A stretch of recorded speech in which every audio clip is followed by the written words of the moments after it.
Allahu Akbar.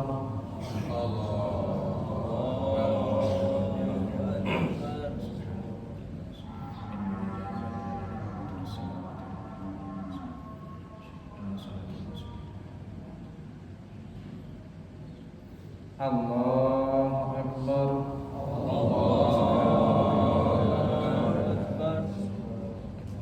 Allahu Akbar.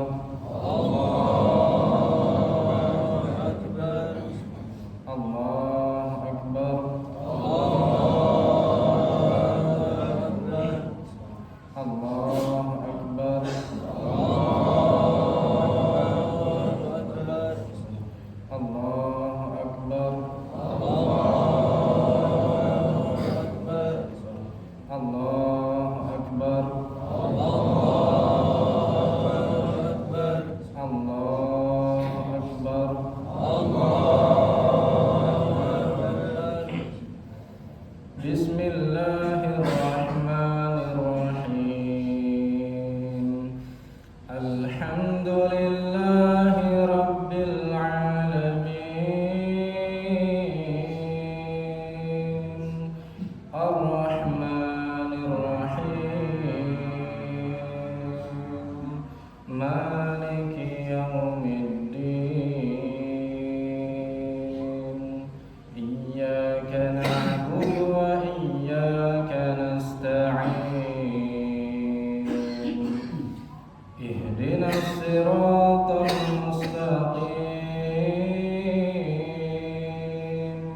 الله أكبر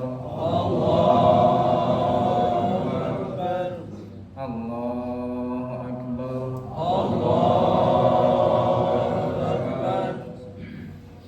بسم الله الرحمن الرحيم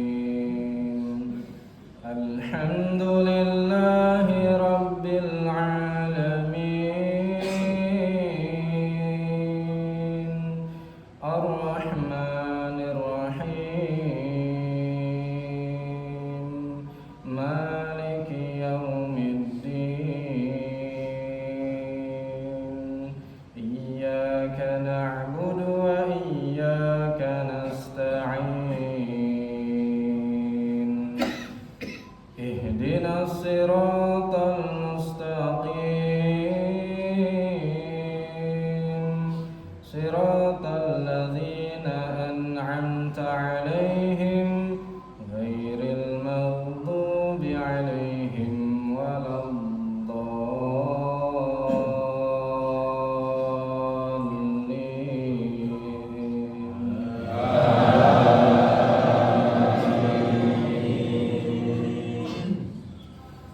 بسم الله الرحمن الرحيم رب هب لي من الصالحين فبشرناه بغلام حليم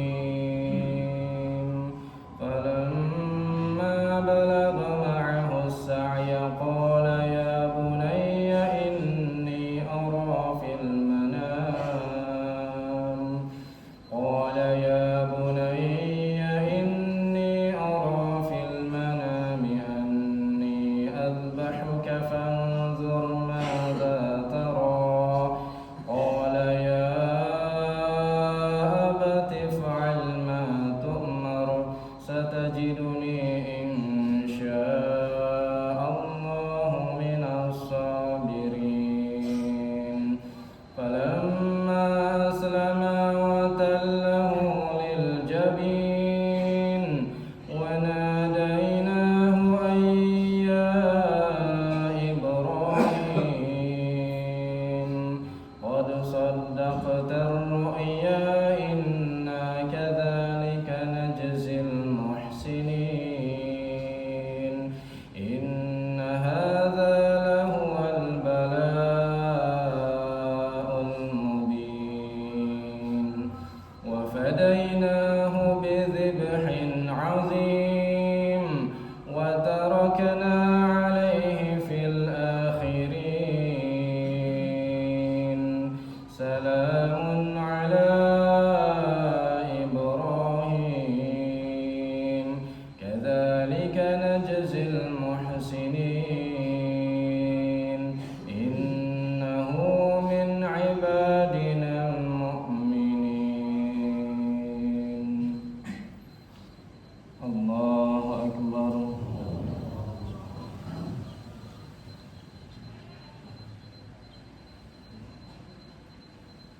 سمع الله لمن حمده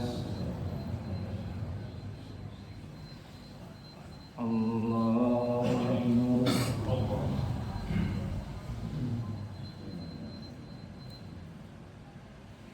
الله أكبر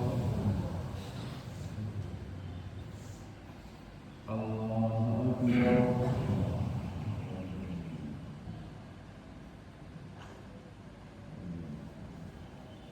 الله أكبر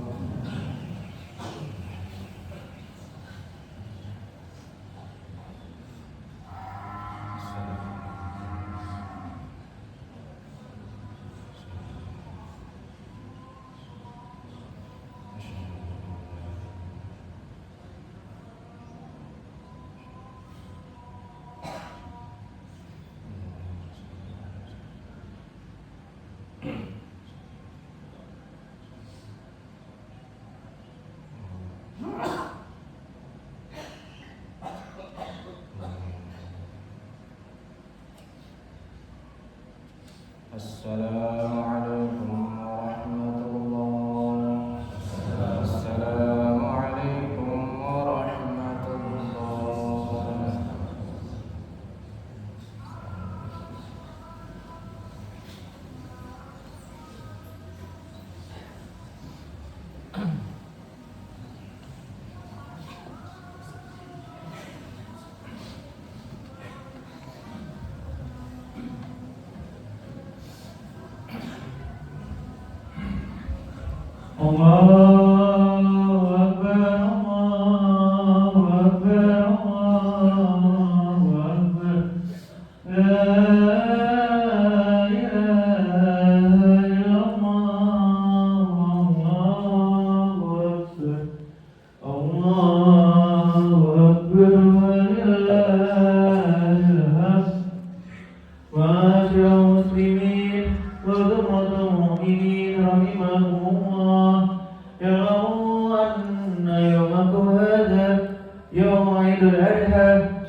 فيا أحباب الله وأحباب رسول الله صلى الله عليه وآله وصحبه وسلم عباد الله، أوصي نفسي وإياكم بتقوى الله وطاعته فقد فاز المتقون. اتقوا الله اتقوا الله اتقوا الله حق تقاته ولا تموتن إلا وأنتم مسلمون. فقد قال الله تعالى في القرآن الكريم وهو أصدق القائلين: أعوذ بالله السميع العليم من الشيطان الرجيم، بسم الله الرحمن الرحيم. إنا أعطيناك الكوثر فصل لربك وانحر إن شانئك هو الأبتر. وقال أيضا في آية أخرى: أعوذ بالله من الشيطان الرجيم، رب هب لي من الصالحين. فبشرناه بغلام حليم فلما بلغ معه السعي قال يا بني إني أرى في المنام أني أذبحك فانظر ماذا ترى. قال يا أبت افعل ما تؤمر ستجدني إن شاء الله من الصابرين. فلما أسلم وتله للجبين وناديناه أن يا إبراهيم قد صدقت الرؤيا إنا كذلك نجزي المحسنين إن هذا لهو البلاء المبين. وفديناه بذبح عظيم وتركنا عليه في الآخرين سلام على إبراهيم كذلك نجزي المحسنين إنه من عبادنا المؤمنين. صدق الله العظيم وصدق رسوله النبي الحبيب الكريم ونحن على ذلك من الشاهدين والشاكرين والحمد لله رب العالمين. Ma'asyiral muslimin wal muslimat jamaah Masjid Al-Nasr rahimani wa rahimakumullah. Tidak ada kata atau lafaz yang pantas kita ucapkan di hari ini melainkan rasa syukur kita kepada Allah Jalla Jalaluhu Subhanahu wa ta'ala. Alhamdulillah, alhamdulillah, summa alhamdulillah. Bagaimana kenikmatan dengan berbagai bentuknya Allah telah berikan kepada kita. Baik itu nikmat iman, nikmat Islam, nikmat ihsan, dan juga nikmat menjadi umatnya Nabi Muhammad sallallahu alaihi wa alihi wasallam. Sehingga kalau dihitung nikmat yang Allah telah berikan kepada kita, pasti kita tidak akan bisa menghitungnya. Wa in ta'udu ni'matallah la tuhsuha. Apabila kalian menghitung segala nikmat yang telah Allah berikan, la tuhsuha, tidak akan kalian bisa menghitungnya. Salawat serta salam, marilah tak bosan-bosannya, tak jemu-jemunya, selalu kita senantiasa haturkan kehadirat Nabi Muhammad sallallahu alaihi wasallam, yang mana berkat daripada petunjuk beliau, daripada ajaran beliau, kita dituntut dalam mengharungi luasnya dan luasnya dalam kehidupan ini untuk menggapai kebahagiaan di akhirat. Ma'asyiral muslimin wal muslimat rahimakumullah. Dalam momen Idul Adha ini tak terlepas daripada riwayat Nabi Ibrahim dengan Nabi Ismail alaihi wassalam. Begitu banyaknya ujian yang Allah berikan kepada Nabi Ibrahim. Bukan tak sayang, bukan tak cinta kepada Nabi Ibrahim, akan tetapi inilah justru kasih sayang Allah. Allah menguji hambanya, termasuk Nabi Ibrahim, di mana ujian yang Allah berikan kepada para nabi itu lebih berat, lebih banyak ketimbang manusia biasa. Asyaddul anbiya, asyaddun nasi bala'an al-anbiya. Ujian yang paling dahsyat, ujian yang paling berat yang Allah berikan itu Allah berikan kepada para nabi. Ma'asyiral muslimin rahimakumullah.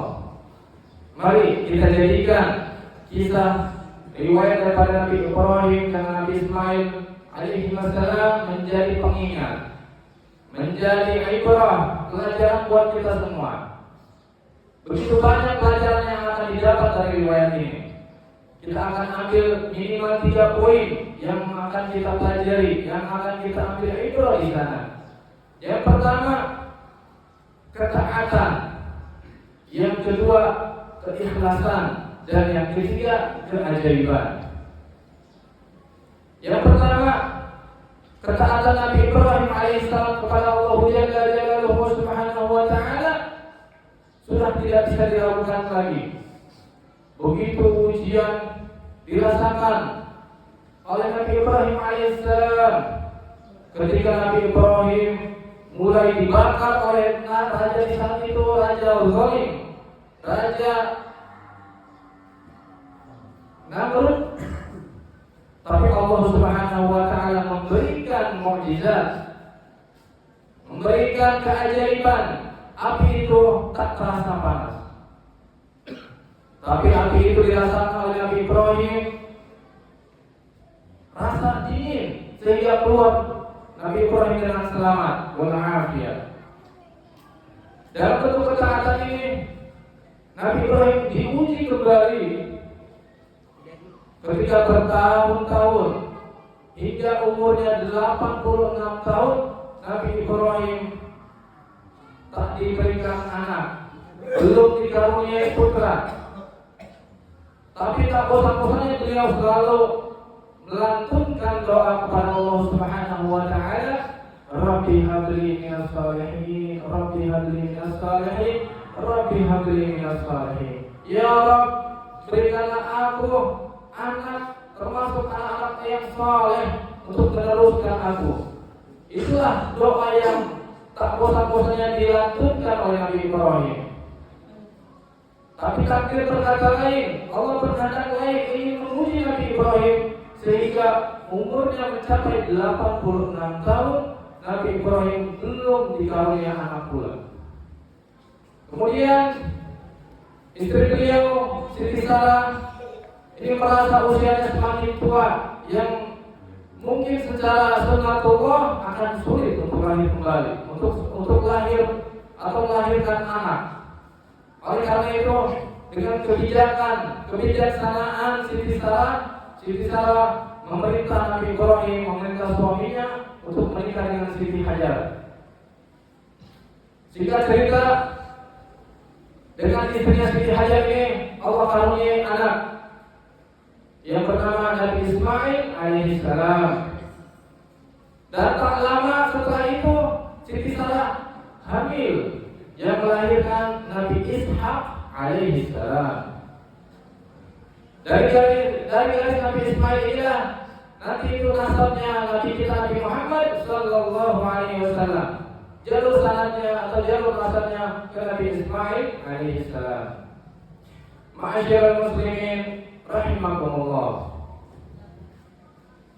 Nabi Ismail adalah putra yang dinanti-nantikan oleh Nabi Ibrahim. Namun ujian datang kembali dari Allah. Ketika malam ke-8 Zulhijjah, Nabi Ibrahim bermimpi untuk diperintahkan untuk menyembelih Nabi Ismail, menyembelih putranya sendiri. Maka di tanggal 8 Zulhijjah ini disebut Tarwiyah. Alhamdulillah, mudah-mudahan kita semua yang di sini yang kemarin melaksanakan puasa Tarwiyah dan juga puasa Arafah, insyaallah itu pahala yang besar buat kita semua. Itulah tanggal 8 Zulhijjah kenapa dinamakan Yaumut Tarwiyah. Tarwiyah sendiri artinya rawi, artinya merenung, perenungan. Karena di malam itu Nabi Ibrahim bermimpi untuk menyembelih putranya sendiri. Maka di malam itu Nabi Ibrahim merenung, apakah betul ini mimpi dari Allah? Kemudian keesokan harinya di malam 9 Zulhijjah, Nabi Ibrahim bermimpi kembali untuk menyembelih putranya ini.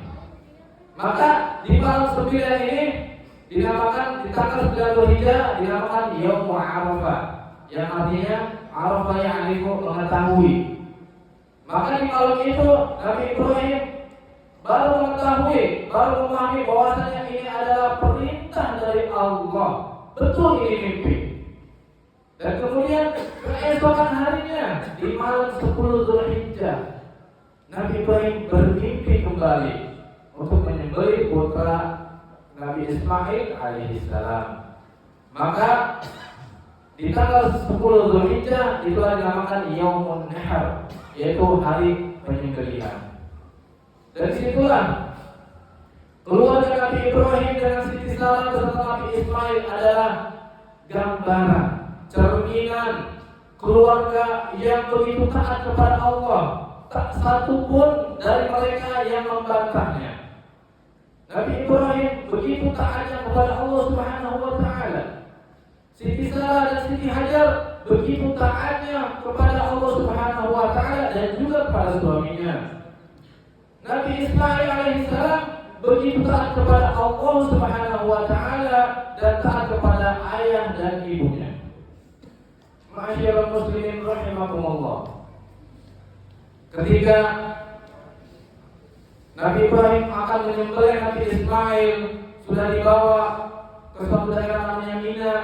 Di situ sudah diletakkan.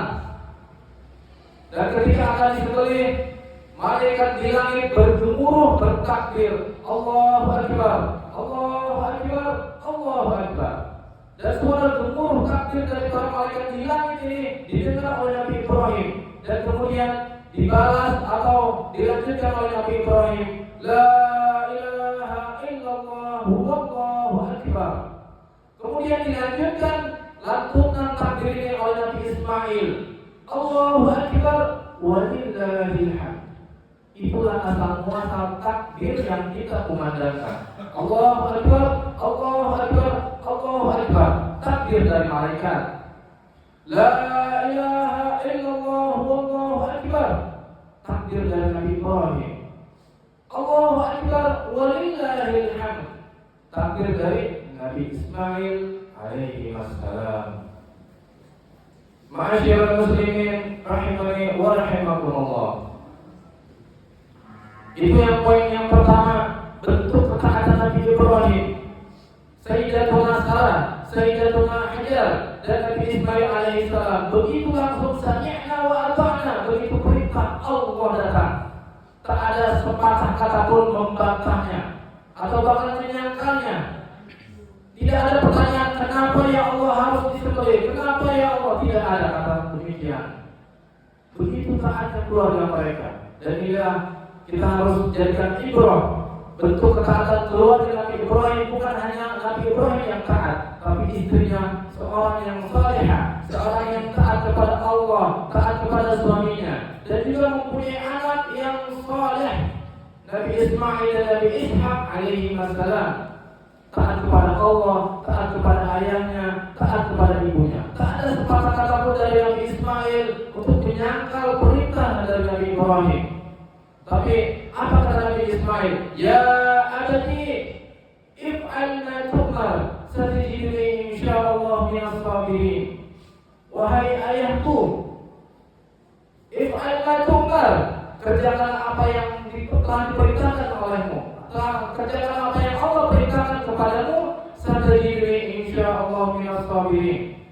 Kelak engkau akan dapati aku termasuk orang yang berlapang dada, termasuk orang yang sabar di dalam ujian ini. Begitu taatnya Nabi Ismail alaihissalam. Inilah bukti atau doa yang Allah ijabah ketika Nabi Ibrahim bertahun-tahun melantunkan doa Rabbi habli minas shalihin. Dan Allah nyatakan doa tersebut, Allah ijabah. Ma'asyiral muslimin rahimakumullah.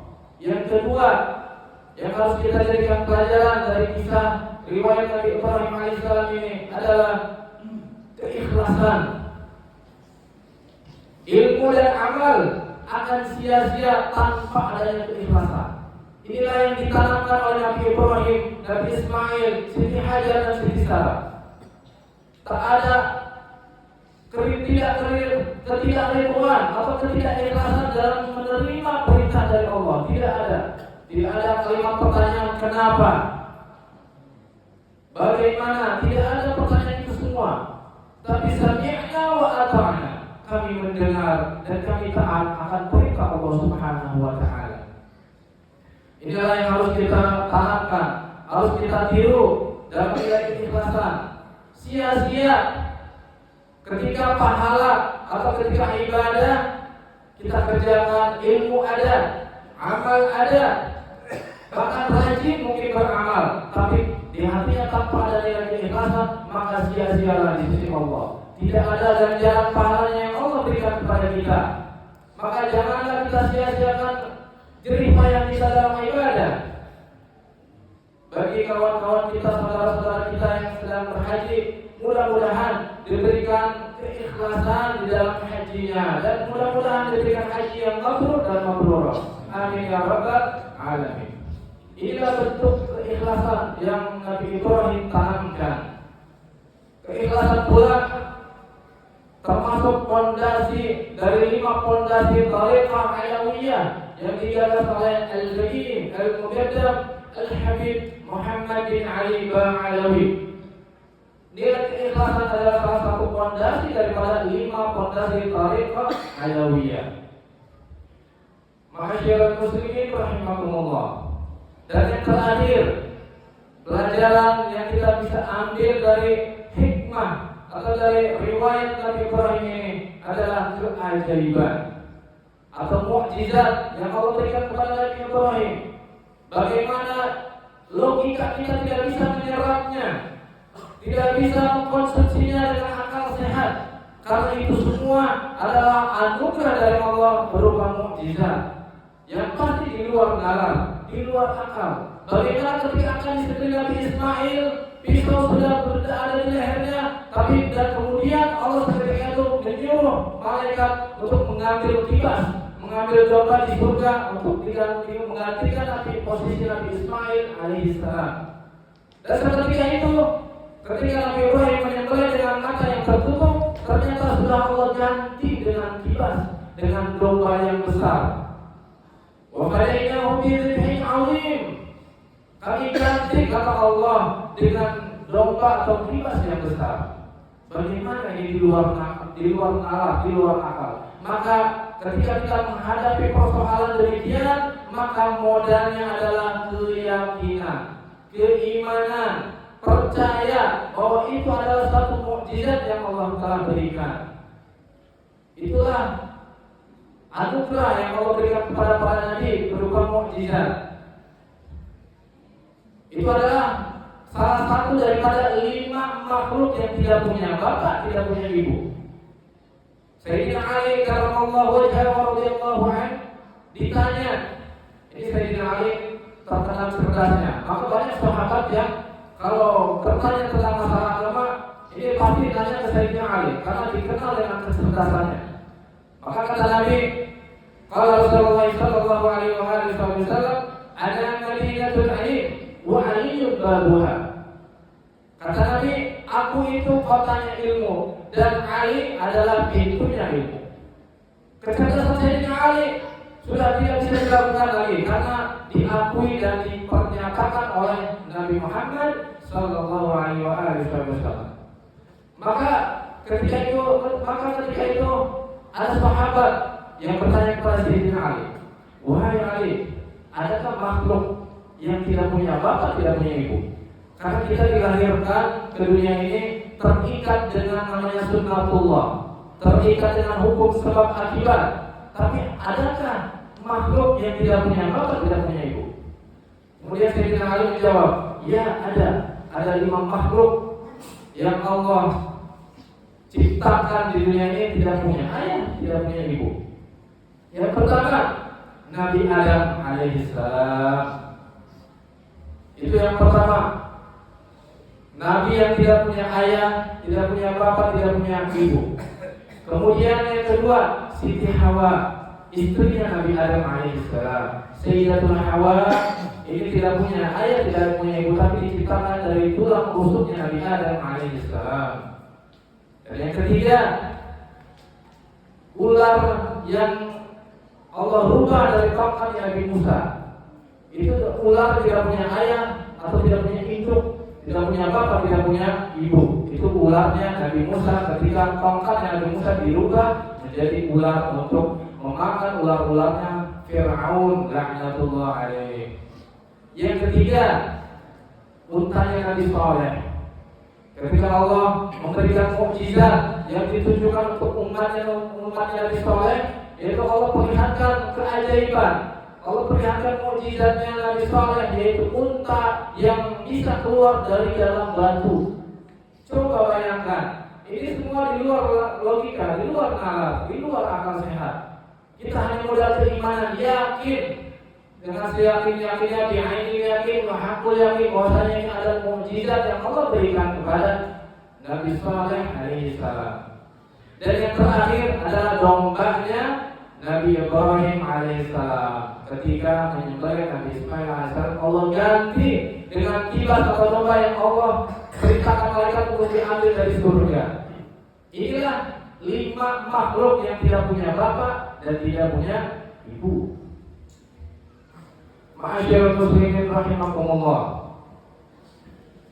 Sebetulnya kurban ini asal muasalnya itu sudah ada di zaman sebelum Nabi Ibrahim, yaitu zamannya Nabi Adam.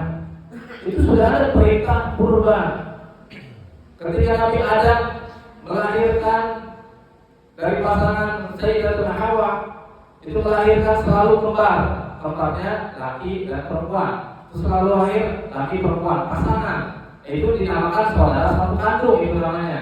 Meskipun dari rahim ibu yang sama, tapi karena itu manusia pertama, jadi hitungannya ketika Siti Hawa melahirkan itu selalu kembar, yaitu putra dan putri, cowok dan cewek.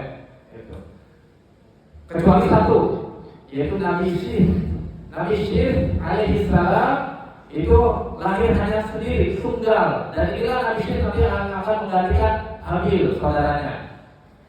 Sehingga cerita, ini Nabi Adam alaihissalam mempunyai anak yang selalu berpasangan dalam setiap lahirnya. Dan aturannya, ini setiap pasangan ini tidak boleh menikah satu kandung ini. Jadi nikahnya silang, begitu. Misalkan lahir yang pertama A dan B, lahir yang kedua C dan D, maka A dan B ini tidak bisa menikah karena itu satu kandung, dan C dan D ini tidak bisa menikah juga, harus A dengan C misalkan, atau B dengan D, jadi disilang. Nah, tapi apa yang terjadi?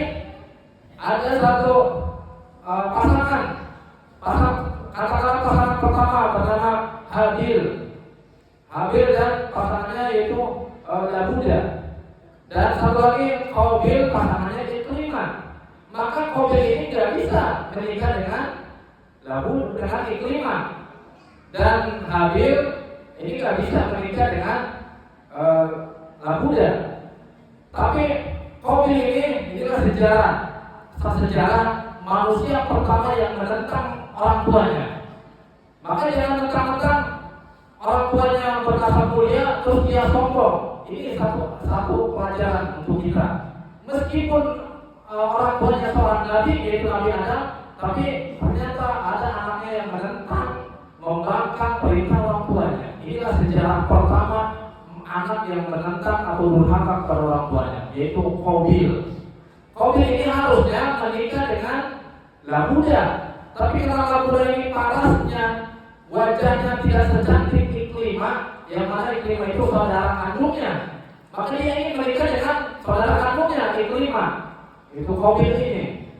Tapi dia tidak terima karena dia ingin menikah dengan Ikrimah karena parasnya lebih cantik daripada Labuda. Nah, untuk itu Qabil ini protes ke ayahnya, itu harus saya lebih berhak dengan Ikrimah karena itu saudara kandung saya, dan Habil lebih berhak dengan Labuda karena itu saudara kandungnya, dan ini adalah akalan-akalanmu saja. Nah, itu kata anaknya. Maka ini sejarah pertama anak yang menentang orang tuanya. Oke. Kemudian Nabi Adam memerintahkan untuk kedua anaknya ini untuk kurban. Kalau salah satu di antara kalian yang kurbannya diterima, maka itulah nanti yang yang akan menikah dengan Ikrimah. Nah, kemudian si Qabil ini seorang petani terus mengkurbankan hasil taninya, sedangkan Habil seorang peternak itu mengorbankan hasil ternaknya yaitu domba. Tapi berbeda sikapnya. Kalau Qabil memang orang yang pelit, orang yang bakhil, orang yang kikir. Dia keluarkan hasil tani yang paling buruk, yang paling baiknya, paling bagusnya disimpan sama dia. Tapi dikeluarkan untuk kurban yang buruk. Tapi kalau saya Habil itu mengeluarkan kurbannya dengan kurban hasil ternak yang terbaik, domba yang terbaik. Maka sikapnya saja sudah berbeda. Nah, makanya ini buat pelajaran untuk kita. Kalau kita diberikan rezeki yang luas, diberikan rezeki yang banyak, keluarkanlah kurban yang terbaik, jangan kurban yang tidak sesuai dengan rezekinya. Kemudian ditempatkanlah di satu lapangan. Kalau misalkan salah satu di antara kalian itu diterima kurbannya oleh Allah, yaitu disambar oleh api dari langit, maka itulah yang akan menikah dengan langit kelima. Kemudian ditempatkan di lapangan, dan yang Allah terima kurbannya yaitu Habil, dombanya langsung disambar api, langsung diterima oleh Allah. Nah, kemudian Qabil ini iri, dengki, hasud, jahat. Nah, inilah manusia pertama yang punya hati iri, dengki, hasud, jahat. Mudah-mudahan kita terhindar dari sifat-sifat itu semua. Kemudian tidak terima dengan hasil yang Allah tampakkan, yaitu yang diterima kurbannya adalah Habil. Kemudian dihajar oleh batu, dihantam oleh batu Habil ini oleh Qabil saudaranya dan meninggal. Dan inilah sejarah pertama juga pembunuhan pertama, yaitu pembunuhan Habil yang dilakukan oleh Qabil.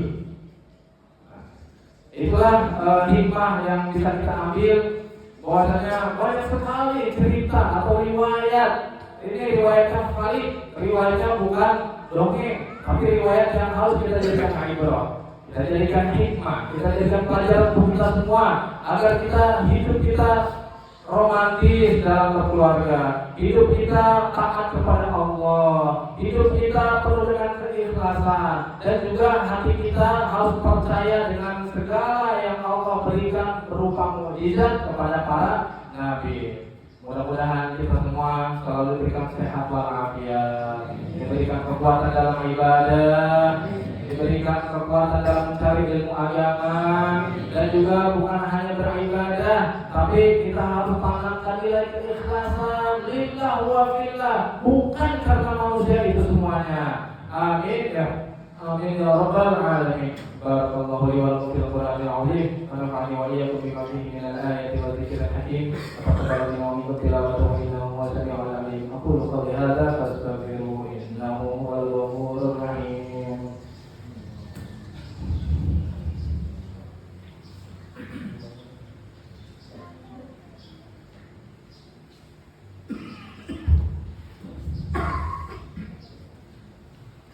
Allahu Akbar, Allahu Akbar, Allahu Akbar, Allahu Akbar, Allahu Akbar, Allahu Akbar, Allahu Akbar, walillahil hamd. Allahu Akbar kabira, walhamdulillahi katsira, subhanallahi bukratan wa asila. La ilaha illallah wa la na'budu illa iyyah, mukhlishina lahu ad-din wa law karihal kafirun. La ilaha illallah wahdahu صدق وعده ونصر عبده وأعز جنده وهزم الأحزاب وحده. لا إله إلا الله، الله أكبر، الله أكبر، ولله الحمد. الحمد لله، الحمد لله القوي سلطانه، الواضح برهانه، المقصود بالوجود كرمه وإحسانه، تعالى قدره وعظم شانه. أشهد أن لا إله إلا الله وحده لا شريك له، وأشهد أن سيدنا محمدا عبده ورسوله.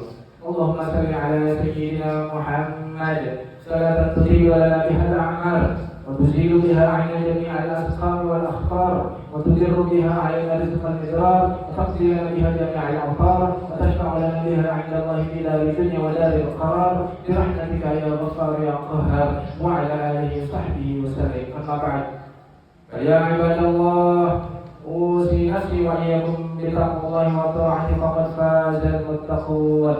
اتقوا الله فيما أمر، وانتهوا عما نهى، واعلموا أن الله أمركم بأمر بدأ فيه بنفسه وثنى بملائكته بقدسه، وقال تعالى: أعوذ بالله من الشيطان الرجيم،